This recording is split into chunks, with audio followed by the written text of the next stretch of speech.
Welcome back to Small Caps, ladies and gentlemen. My name is Kerry Stevenson. Today I've asked Paul Bibby to come back. He is the CEO and Managing Director of Akora Resources. The ASX code is AKO.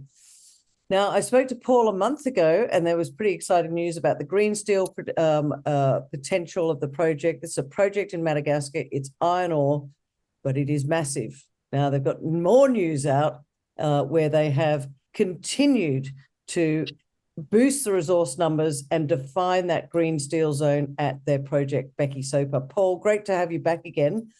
I appreciate that, Kerry. Look, I spoke to you a month ago, so if people want to know all the background, but what's getting you excited at the moment? There's this resort, more numbers coming out and Yes. more interesting. So give us the update, Paul. Well, when we spoke a month ago, it was to confirm to investors that we've raised the funds to enable our projects to continue for the next 15 or 18 months. So that was a very strong message, I believe. Yeah. And we've already got those work programs underway. What we've announced yesterday on the ASX is the results of last year's DSO infill drilling program, 86 shallow holes, intercepting DSO at surface in the weathered zone on the eastern and western flanks of the southern part of the deposit, the 6-kilometre strike. The mineral resource estimate put together by Wardell Armstrong International has identified 5.5 million tonnes indicated and inferred resource, quite an uplift over what we had initially in our maiden resource, over 30% uplift. And within that 5.5 million tonnes is 4.4 million tonnes of indicated, grading 61% iron. So a terrific resource for a startup DSO operation at Bekisopa. And that now will become the focus of an update of the scoping study, which is underway this week. Oh, wow. Okay. You just said 61% iron. For those people that would say, well, what does that mean? Can you explain that a little bit? Right. So the benchmark grade of iron ore is 62%. So that's what everyone tries to deliver to the iron and steel makers. So our average grade is 61%. When we process that through conventional mining, crushing and screening, we'll upgrade that to produce equal to or better than benchmark grade of 62%, which is the feed grade for the blast furnace technology. Okay, so we've increased it. How much longer do you go in increasing the resource before you pull the pin and say, right, we're ready to get into We've got enough. Yeah, look, we have already started preparing the drill pads in the northern and central part of the Bekisopa strike, and drilling will start there in the coming weeks. So we would like to get another 4 or 5 million tonnes in the north and central zones to add to that. That would give us, 6-8 years of DSO mining without doing anything else. And that would give the board and investors confidence to get the funding to develop a project in the coming years. And when you say to develop the project, there's a little way to go at the moment, but this is a simple operation, isn't it? And I think this is what I want to explain to our audience, that this is not complicated. No. And people know me as the gold lady, but with this particular project, it's kind of back of the envelope stuff almost, isn't it? It is. It isn't boring, but it's verging on boring. It's conventional technology. It's mines, excavators and trucks. It's simple crushing screening circuit to produce lump and fines iron ore. In our announcement, in the appendix, we've actually given a schematic of the process, and that should give people some ideas of how simple it is, what the power requirements are and the like. Very straightforward process. There's no complicated chemistry or anything like that. It's just a physical mining separation process to produce a direct ship ore to the market. Well, speaking of direct ship ore, a lot of us here in Australia and around the world all know about the Pilbara and the iron ore there.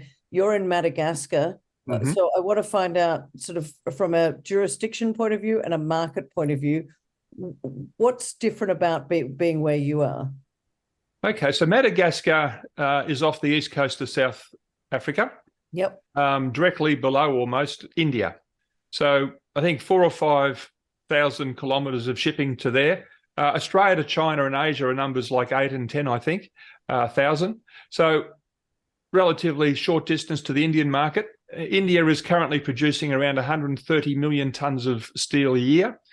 Demand is growing. They're expecting to produce 250 million tonnes by 2030 in the next 6 or 7 years. So quite a dramatic growth happening in India, and they're going to need quality iron ore for their conventional blast furnace technology.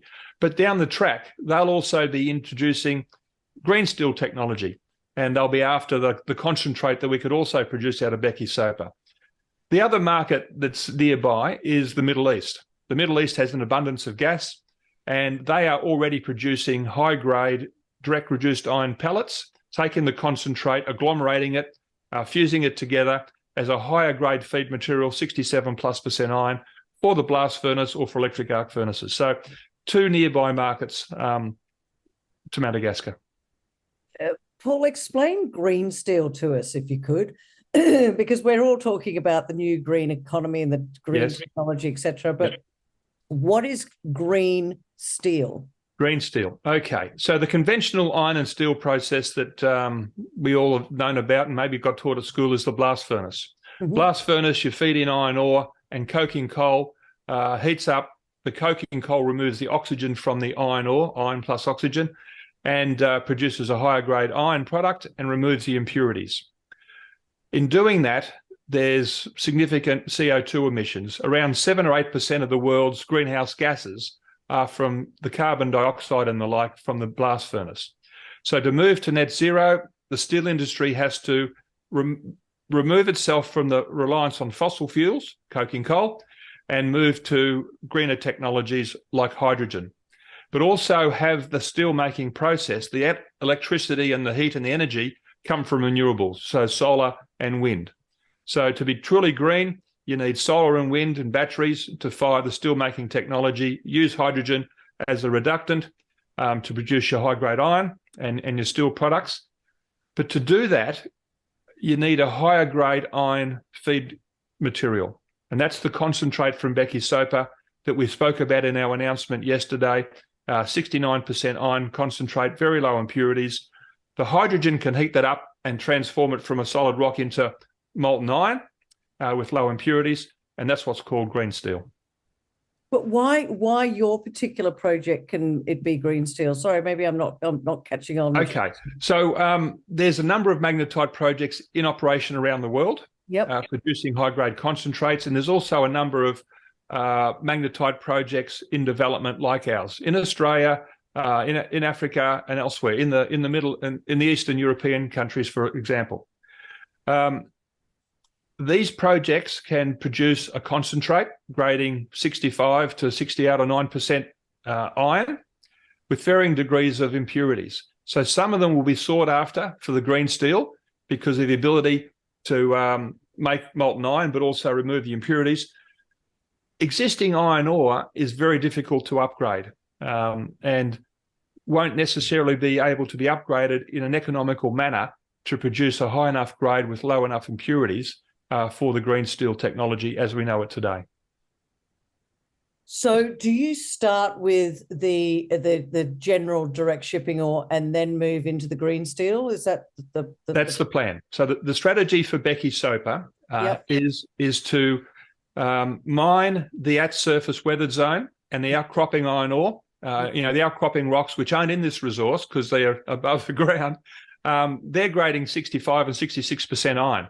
So that gets added to that weathered zone to make our DSO product, initial years, to generate the cash flow, some back for the investors, some back to enhance the process, and we go from there. And then as we mined that at-surface material, that's going to expose the fresh rock beneath. And in yesterday's announcement, Wardell Armstrong has identified 34 million tonnes beneath the eastern DSO material, grading 45%. 45% iron in the fresh rock is a tremendous number. Previously, we were at 32, 34%, which was a very good number compared to other developing projects.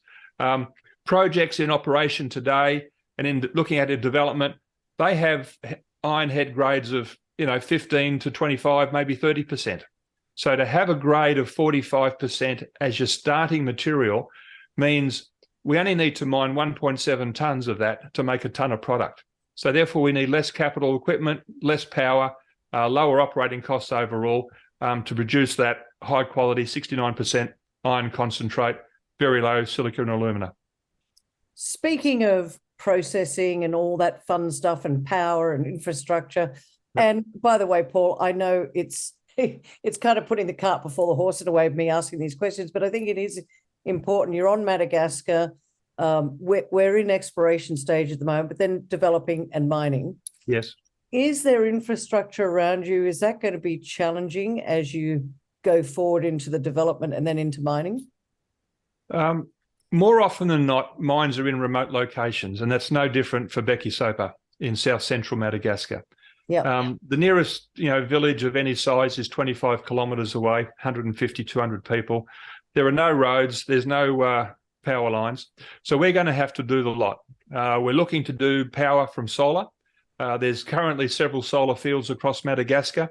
The Rio Tinto project completed their solar field earlier this year. The Ambatabi nickel project is doing their solar field right now to ensure they've got a continuous, reliable source of power. We'll do the same. Madagascar is a region, because of its weather, its location, a region of high solar intensity. So it's suited to solar power. Yeah. So that will be the source of power with, diesel and battery backups. And we need to build the road infrastructure to link into the national highway, some 40 to 80 kilometres away. So those things need to be done. But that's not unusual in a startup operation like this. You mentioned India before as the potential for one of your big markets. Would you look to, say, some sort of a collaboration with India when it comes to funding the project further down the track? Or do you want to keep it 100% yours? It'll be interesting to see what unfolds as the light gets brighter on our project. We've been at it now for 2.5 years since we listed in December 2020. We've really only started marketing in the last 3 to 6 months in any serious manner. Yeah. Since yesterday's announcement, I've had a couple of interesting inquiries and contacts from people we haven't spoken to before. I'm hoping that's going to continue over time, and who knows where it will lead. But do you think that your main market is probably India at this stage? Because there's iron ore projects around the world, but yours is a bit different, application-wise. Look, the reason I'm saying India is because it is dramatically growing. Like I said, from 130 to 250 million tonnes. It's going to need feed material. And if we're truly serious about, green steel and climate change and everything else, we should be looking to transport our products the shortest distance possible. There's no doubt this product would be sought after by the Japanese and the Koreans and potentially the Chinese. And that's what will happen. 69% iron with next to no silica and alumina for someone who's spent billions of dollars upgrading their technology for green steel is going to be sought after. Wow. I'm just thinking economically, efficiently. That's where it could be. But there's no reason why others who have invested the money to improve their technology to reduce their emissions why wouldn't they come to us and get a good quality product?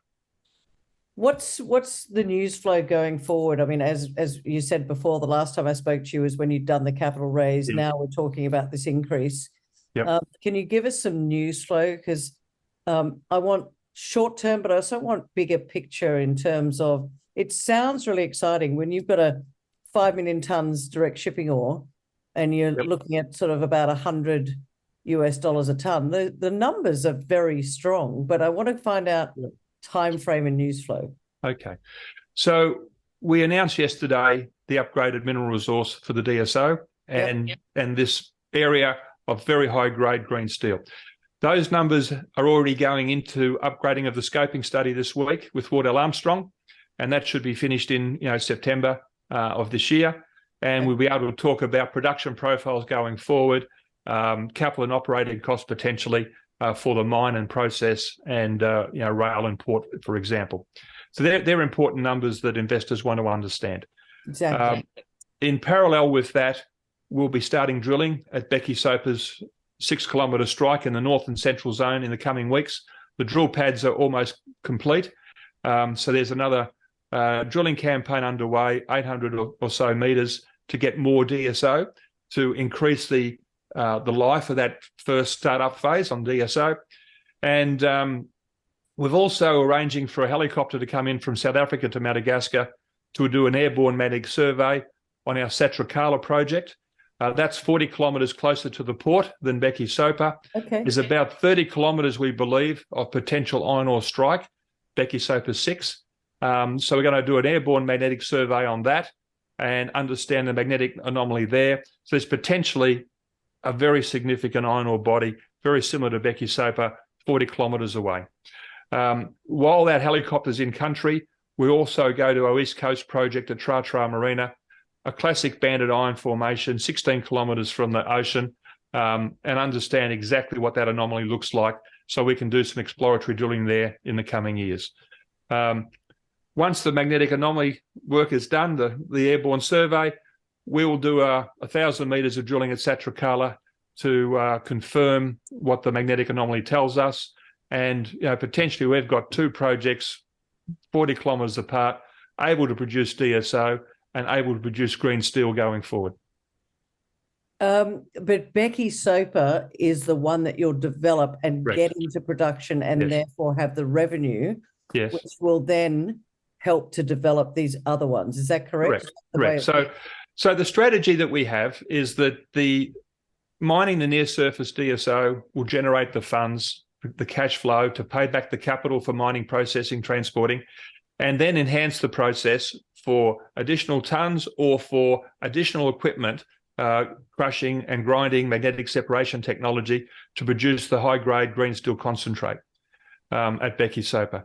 And similarly, depending on timing, if Satricala, 40 kilometres away, proves positive, which we believe it will, we've got the cash flow to potentially develop that project, or in conjunction with other funding mechanisms, develop that project. Not all iron ore projects can have the green steel potential, can they? No, not at all. At this stage, no. The magnetite is the one that's easiest to upgrade because of its magnetite being magnetic. You can separate out the iron components from the gangue. Hematite and the like, the separation technology isn't quite as straightforward. Upgrading a 60% hematite with, I don't know, 6 or 8 or more percent silica plus alumina, you're going to have to grind that and process that to separate out the gangue materials to produce a higher grade product.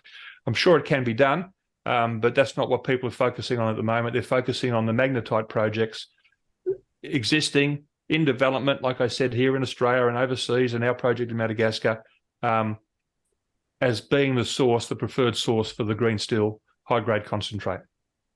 All right, Paul, can we, I guess we can't really put any numbers around it until the scoping study and the PFS is out at the moment, but you've got a large tons. Yes. The iron ore price has stayed strong, hasn't it? Yes. Yeah, look, the price today, I think, is $109 US. So the long-term price, looking back the last 10 or 15 years, is $110 US dollars a ton. So 109 is the same difference. So the price is holding up, in my mind, quite well. This is a bit of a different one, though, Paul. And I don't think I've asked you this before. How'd you get your hands on this project, and why do you love this project so much? And I know you've got skin in the game as well, which is yes, I do. I'd love to have more because look, it's a terrific project, and the opportunity for all of our investors is I believe very strong. My colleague John started the project, and he had the Tra Marina tenements on the east coast of Madagascar, and they've done some drilling there and some basic geological work. But back in, say, 2015 or 16, it was difficult to get those projects funded. That's only, 8 or 9 years ago. Yeah. Things have changed dramatically because of the evolution and the understanding of the climate change and reducing greenhouse emissions and having to get to net zero for iron and steel. Magnetite projects are now getting attention and funding. The Bekisopa project, John acquired that from a North American company. It was part of their portfolio. It wasn't their focus. He contacted them and made a proposal to, over time, buy those tenements. They've remained a shareholder. They're in our top 20 shareholders still. They like the prospects, but it wasn't their core business. And so we got the project, and since we've been listed in 2020, we've been busily doing the work program. And you've been very busy. We're running out of time, and it's always a pleasure to speak with you, Paul. But why don't we wrap it up and give our audience, because what's your market cap at the moment? About 15, 16 mil. Exactly. if you're looking at a 5.5 million tonne, so I don't want to put words in your mouth, but the numbers do stack up very nicely. If you look, I think what people can do is look at the revenue side, right? We've got 5.5 million tonnes, 4.4 million tonnes indicated. At $109 a tonne, that becomes $500 million of revenue. That is a substantial number, you would think, to fund a capital for a project like this and generate cash. If you look at the green steel resource, and it's called green steel, Wardell Armstrong has called it the green steel resource. It's fresh, high-grade iron ore, magnetite iron ore, grading 45%, 34 million tonnes, 1.7 mine to give one a product. So there's around 20 million tonnes of product in that green steel zone. Its selling price today is a number like $150, maybe even $170 a tonne. So you do the maths of 20 million by that, it becomes several $billion of revenue. So over time, this is going to be a terrific cash generator and a project that needs to be developed. Another Fortescue in the making, and we know how big that one got. Well, yeah, their resource base is very substantial. We're early days. We believe that we're going to have several billions of tonnes, but we've got to do a lot more drilling, a lot more work to confirm that. It's early days, and you've always got to start somewhere. Paul, wrap it up with 3 reasons people should sit up and take notice of you right now. Well, the first reason has to be around the confirmation of the indicated resource for the DSO, the at-surface DSO.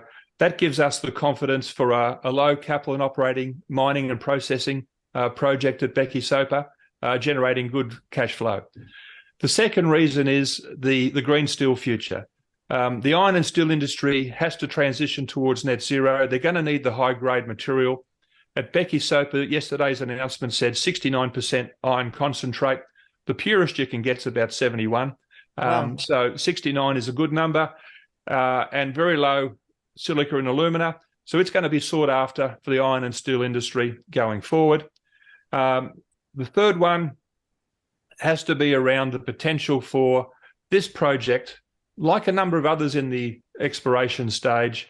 It's got very good, I believe, potential to become a project, to become a mine, low capital cost with the DSO startup, and then using the cash flow to get into the green steel. And with the Satricala project coming on, the opportunities for more DSO tonnes, more green steel tonnes is quite significant. Well, there you have it, ladies and gentlemen. And he has skin in the game. So he's in lockstep with shareholders as well, which I always say is very important. And Paul loves this project. And we spoke earlier and he said, this will be developed. This will be a mine. So check them out. The ASX code is AKO, Akora Resources, headed up by Paul Bibby, the Managing Director and CEO over there in Madagascar. Paul, thanks so much for joining me on Small Caps again today. No, thanks, Kerry. Appreciate your time and your questioning. It's very insightful, and hope the investors are learning a bit more about us. Thank you very much.